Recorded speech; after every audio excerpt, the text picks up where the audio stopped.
Hey, welcome! I'm Bones, and today I wanted to talk about items, specifically how broken they are. This video was inspired by Odstarvis' video on items. You know, the one that was made a year ago and there still hasn't been any changes. So I've decided to do my own take on it and hopefully bring that discussion back.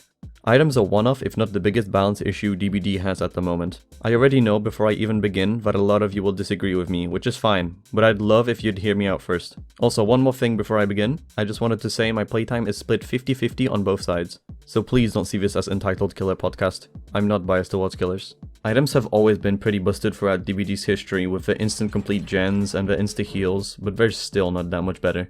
I'd say items are a very casual part of DBD. They're fun. That's something I'm sure a lot of you will agree with. Items are fun. They spice things up, add more variation, and add to the depth of the game, but holy do they mess up the competitive side. I'm sure you've complained about bad teammates before or thought to yourself, why are these survivors queued up against me? They're so bad, while you are playing killer. And one of the reasons is probably items. Items allow for lower skilled players to perform much better and skilled players to perform disgustingly well. The reason this is so bad is because this gives a temporary boost to lower skilled players that lets them reach MMR that they shouldn't be at. And then the lower skilled players will go off to complain about going against killers that are much more experienced than themselves after winning brand new parts every game. What makes it even better is that now that they're going up against high MMR killers, they are forced to bring items to make up for the lack of skill if they want to have a chance of escaping. Which creates matches where the survivors all bring busted items, and although they played poorly, they still win. That goes on to encourage them to continue playing like this. They can't switch off the items anymore or they'll just get clapped. But then there's also the other side, the highly skilled killers that lose against teams like this, which will then encourage the killer player that just lost to the loaded team to play with top tier items and perks so they can keep up themselves and have a chance. But possibly being matched up against a regular team that brought an off-meta fun build that now has to suffer a game with an overpowered killer. This will then encourage the survivors the killer just went against to also bring top tier items and perks, but then again, there's the chance of them being queued up against a regular killer, making the cycle continue. You may have seen that one clip of the team that brought disgusting items and their defense was that they did it in case it was a nurse. It's just a bad system, it's frustrating, it isn't fun. But that doesn't mean you should go down talk the players using the items like I see a lot of people do. Don't hate the player, hate the game for giving them access to those items in the first place. Why complain to the people using the items to stop using them when you could be giving feedback to the developers and hopefully get the items changed to be more balanced in the future? And by feedback I mean feedback, not harassment. The Blood Web discount added on to this issue. Items are so accessible now that you can use pretty much anything you want every game without running out. Don't get me wrong, the Blood Web discount was a great move by Behavior, but now it's way too easy to get high tier items and there is no reason to use the lower tiers. Unless you're a hoarder like me. I love watching numbers go up on a screen. Items need huge nerfs. Even if the purple medkit provided you with one heal, they would still be really strong, so think about the state they're in right now. And just to be specific, when I say items, I'm mainly talking about medkits and toolboxes. Flashlights I'd say are fine since they require a skill to use. Maps and keys are a niche, so they aren't really a problem either. Because of how often survivors need to bring strong items, Franklin's demise is genuinely a good perk. Without the items, a lot of survivors just can't keep up and die, which makes matches feel as if they got robbed. But if the killer doesn't bring the perk, it feels as if they're getting robbed themselves. Right now you can literally load into a trial with a whole gen completed.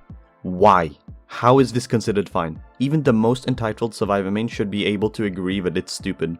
What can the killer do if 4 survivors bring brand new parts and the Shroud of Binding with Vigo's Shroud? Near to nothing. It's just, oh cool, guess I'll die now. Oh, what's that? Entity displeased? Maybe the entity shouldn't have given them a gen for free? The add-ons for these items are a joke. We have add-ons to passively heal yourself mid-chase, which is game-changing. It may sound small to inexperienced players, but this can win you an entire game. Imagine you're chasing a survivor for around 20 seconds and eventually you get a hit. You chase them for around another 20 more seconds and right as you're about to hit them, they suddenly get healed. So you slap them again, and they go on to extend the chase for another 20 more seconds before they get downed. This isn't counting dead hard, by the way. So they saved 20 seconds because they brought an add-on to the match. This also isn't including the time they saved earlier in the match using the medkit to heal themselves. Those 20 seconds could have been put into 3 different generators, or it could have been put into getting almost everyone healed. Or maybe even worse, the killer has to end up leaving the survivor because of how much time the item has extended the chase for them. That survivor could have been dead on hook. Because of an add-on. Not even the item itself, an add-on. This is ridiculous. Of course the numbers I gave are not 100% accurate all the time. The time that's saved may vary, but saving that amount of time because of an add-on, a single add-on, not even the item itself, is crazy.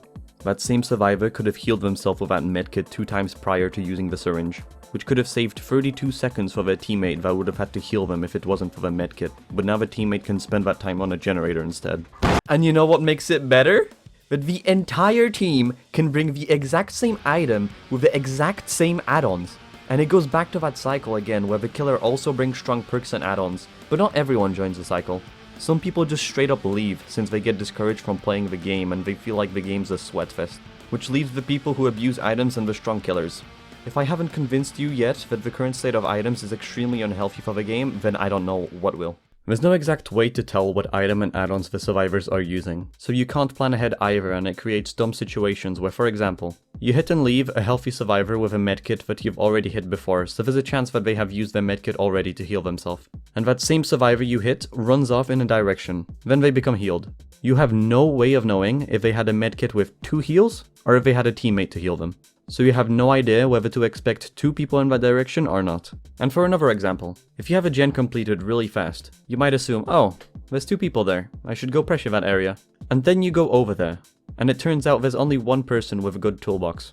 A single item was enough to make you go over there and trick you into thinking there's more people than there actually is, which will change the outcome of a match. In another world, that survivor didn't have a toolbox and you pressured a different gen, then you'd have that same gen pop in the background and you could tell from the amount of time it took that it was a single survivor and it wasn't worth your time. Alright, now that I've explained the problems with items, I'll go through some of my nerf suggestions. Of course, please remember I am no game designer, what I say is just my personal opinion. You are free to disagree with it, that's fine. If you feel as if you have any better ideas on how to balance items, I'd appreciate if you let me know. I'm going to pin the best idea I can find from the comments. But please hear me out fully first before commenting, because I've had people comment before they watched the video entirely and speak about something I addressed later on. Okay, to start off, I'm going to be talking about medkits. First, I'd make the base healing speed 24 seconds instead of 16. I know this may come as a surprise, but self-care is still viable even after the nerf if used correctly, and it takes 46 seconds, so there is no reason why medkits should be this much better. 24 seconds might still be a bit generous, and I'm split on whether it'd be a better idea to make it 32 instead of 24 to discourage constant healing while still allowing for multiple heals from a single medkit. Making the healing take longer, medkits will still have a purpose while punishing careless healing. Next, I'd reduce the amount of times you can heal with a medkit. Maximum should be 1 and only 2 at a disadvantage from the add-ons. I would make the brown medkits heal you once within 24 seconds. For yellow medkits, I'd make them come with 1.5 heals, the one heal taking 24 seconds to heal, and make it possible to add add-ons to heal twice with a single medkit, at the cost of extending the time it takes to heal. So for example, you could add the bandages add-on onto the medkit, at the cost of the heals now taking 32 seconds, but allowing you to get 2 heals instead of 1. It's like a reverse abdominal dressing. For the green medkit, I'd make it the only medkit to come with 1 maximum heal that takes 16 seconds. It should be the only medkit that allows you to heal quickly but once. This definitely isn't enough to nerf them, but I'm not sure what to add. And just so you know exactly what I'm saying, when I say maximum heals, I mean there should be no add-ons that give the medkits more heals than the number I said. In the green medkit's case, 1 heal maximum. Anything above that would make it broken. And lastly, for the purple medkit, I'd make it come with 2 heals that take 32 seconds each. I'm not sure what else to add on top of this to make it different from the yellow medkit, so if you have any of your own ideas, please feel free to share them. Now for the add-ons for the medkit. I'd nerf the numbers hard for all the speed and char increasing add-ons. I'd say the skill check add-ons are mostly fine with how they work. They reward you for hitting great skill checks. And now for the infamous syringe and agent. The syringe is commonly used during chases as a third health state. The actual passive healing mechanic is fine, but because of how little time it takes, it allows for people to use this in the middle of chases. Being able to use it during a chase is an issue. I'd make the syringe take 24 seconds to finish after being used to hopefully prevent that, or maybe even fully pause it if the survivor that uses it is running or in a chase. Kinda like Deep Wound. Also, add-ons should not affect the speed of how long it takes for the syringe to be used. It should stay at 24 no matter what. And the agent is just eh. It's much more counterable, just nerf the numbers down a bit. Now, toolboxes are super hard to balance, since no matter how much you reduce the numbers, it's still just loading into a trial with a certain amount of a generator completed. And I honestly have no idea on how you could rebalance them.